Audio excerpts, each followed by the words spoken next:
This story takes place in a quiet suburb outside Denver, Colorado. My name is Elena Brooks. I'm 30 years old, and until recently, my family thought I was the weakest person in the house.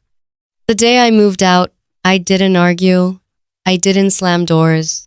I didn't announce anything. I packed quietly, like someone trying not to trigger an alarm. Plates wrapped in old towels. Documents sealed inside a waterproof folder. My laptop pressed against my chest like it was the only thing that actually belonged to me. I waited until the house was empty before carrying the final box to my car. When I closed the trunk, I felt something unfamiliar, relief that didn't come with guilt. Then my phone buzzed. Not a call, not a text, a notification. I had been tagged in a post.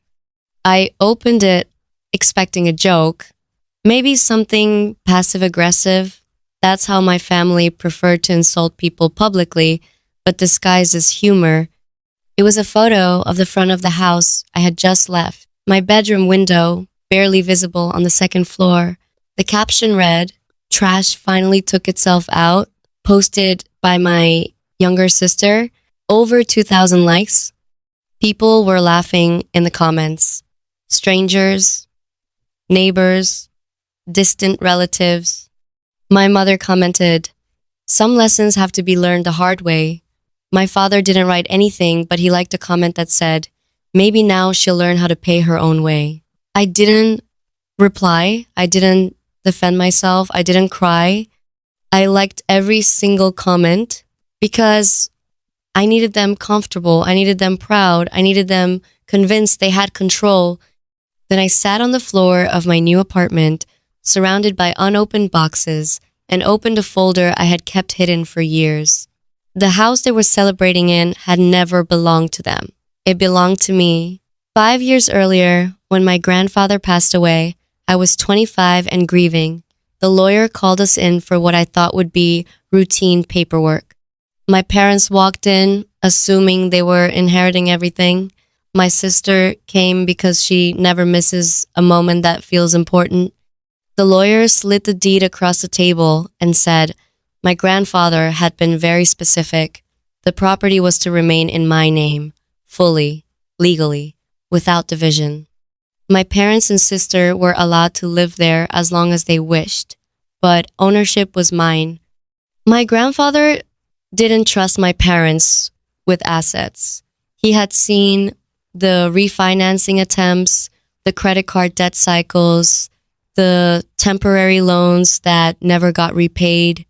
He left the house to the one person he believed wouldn't gamble it away. Me, I should have said something then.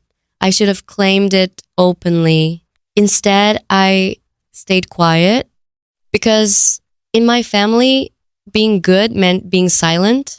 So they continued acting like the house was theirs. My mother hosted parties and bragged about our beautiful home. My father talked about renovations. My sister posted pictures calling it the family estate. And I paid $350 a month in contributions to live in my own house. While they mocked me for working online, what they never understood was that my bedroom wasn't a hiding place. It was an office. I worked remotely as a systems automation consultant for small businesses.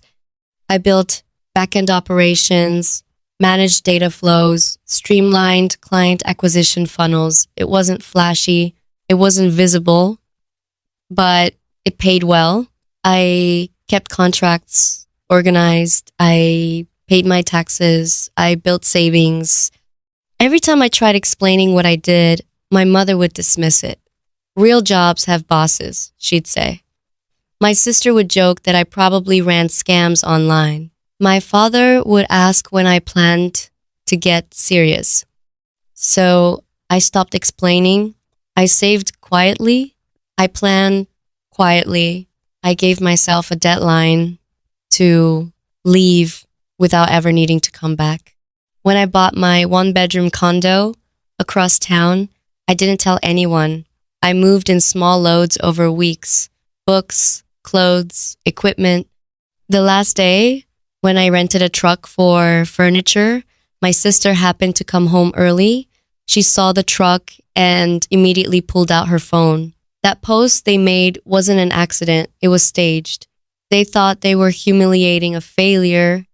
They had no idea they were humiliating the owner. A week after that post went viral in our small community, they received a certified letter. Inside was a formal notice of ownership confirmation, a lease agreement offering month to month tenancy at fair market value, and a deadline to transfer utilities into their own names. No insults, no threats, just facts. My phone exploded within minutes of delivery confirmation. My mother cried and accused me of betrayal. My father threatened legal action. My sister accused me of being dramatic and embarrassing the family. I sent one response, a screenshot of the Facebook post. Underneath it, I wrote, "You wanted independence for me. I'm offering the same to you." They refused to sign the lease. They refused to transfer the electric, gas, and internet accounts that were still legally under my name. They assumed I would fold. Instead, I scheduled disconnections for the exact deadline stated in writing. The morning the power shut off, my phone rang nonstop. My mother screamed that the house was freezing. My father sounded shaken in a way I had never heard before. My sister left voice notes calling me insane. I responded with the same sentence every time. You were given the deadline in writing. They attempted to contest the will, but probate had closed years earlier. Everything was airtight. Every notice had documentation. Every deadline had proof of delivery. When we stood in court, the judge didn't ask who felt hurt. The judge asked who had paperwork. I did. The eviction order was granted. Outside the courtroom, my mother grabbed my arm and whispered that I was destroying the family. I gently removed her hand and told her that families are destroyed by disrespect, not boundaries. They moved into a small rental apartment on the edge of town. My father started doing contract delivery work. My mother took a retail job. My sister's social media shifted from suburban comfort to cramped spaces and vague posts about betrayal. I sold the house, not out of revenge, out of closure. Keeping it would have kept me tied to them. The sale funded expansion of my business, investments, and something I never expected to prioritize therapy. Not because I was broken, but because I didn't want their voices living in my head forever. People sometimes ask if I feel guilty. I don't. I feel clear. Because humiliation is not a joke when it's public. Silence is not weakness when it's strategic. And family is not entitled to control just because they share your blood. They built their confidence on my quietness. They confused my patience for powerlessness.